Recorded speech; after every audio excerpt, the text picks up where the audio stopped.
The first business back in the 20s was located right there on First Street South, next to 420 First Street South. I don't know what that address was at that point, but it's right next to 420 First Street South. That's where the grocery store was. The grocery store business was held. Following 1949, well, as of 1949, Joseph Bowman Jr. built a new grocery store on the corner of 4th Avenue and First Street South at 400 First Street South. Oh. So, and so the grocery store turned in, the previous grocery store was changed to be the location for a laundromat and tiny tot diaper service. Gotcha. Okay. At 400 First Street South, there was the grocery store. 404 was the family home, and then 408, where now is a vacant lot, was another house that my father owned. Okay. So the fencing company was operated right there behind the grocery store. There's a large back area behind the grocery store, and that's where that operated out of in the 50s. So that was a fencing company in the 1950s. 50s, okay. And that carried on through the 60s and 70s, really, because when my father died, and he had the Airlight Foam Installation Company, when he died, the fencing company and the Airlight Foam Installation was still going on. I had actually, gotten some certification in the Airlight Foam Installation. And once he died, it was too much to do. I felt like it was just too much to do. So we dissolved the Airlight Foam Installation and the fencing company and held the pest control and the grocery store. Okay. At that time, my job was with Bomac Exterminating Incorporated, and my brother's job was with the grocery store. Okay. I had some jobs to fulfill with the grocery store as well, and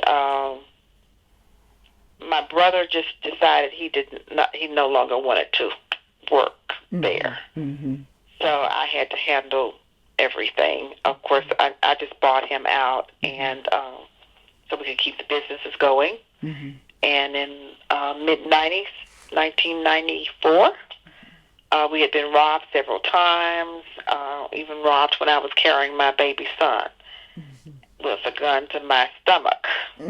So that just said it was time to do something else with the store. The community was changing.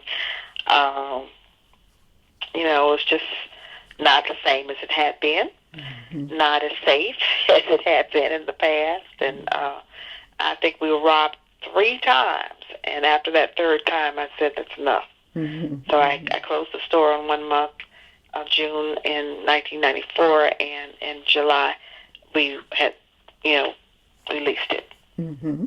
Okay. So the pest control is continuing to serve Birmingham, Jefferson County, and Central Alabama. Okay, and that started in what, 59? Did you say? 1959. Okay. Well, growing up in the business meant that I learned valuable lessons. I remember one summer, this was actually before 63, and we all know what September 63 brought to us. It brought loss to me personally with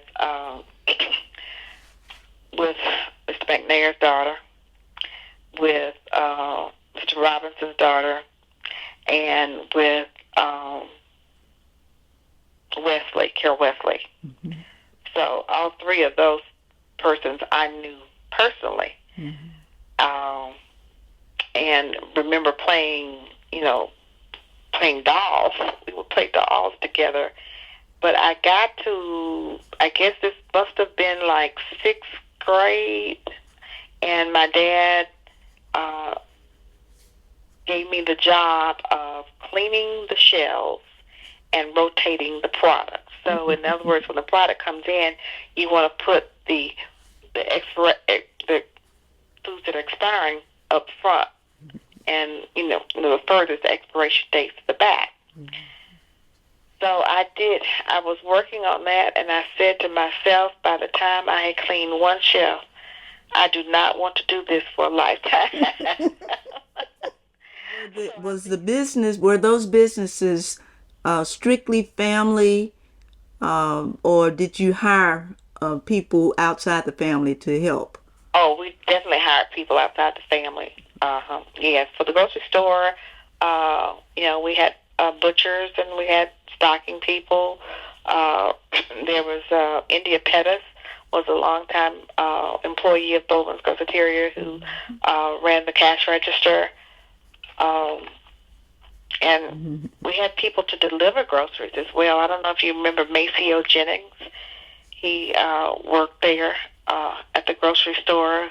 His brother, Horace Jennings, was a longtime employee at the grocery store, and others. Dolly Keebler. Oh gosh, I can't even name everybody.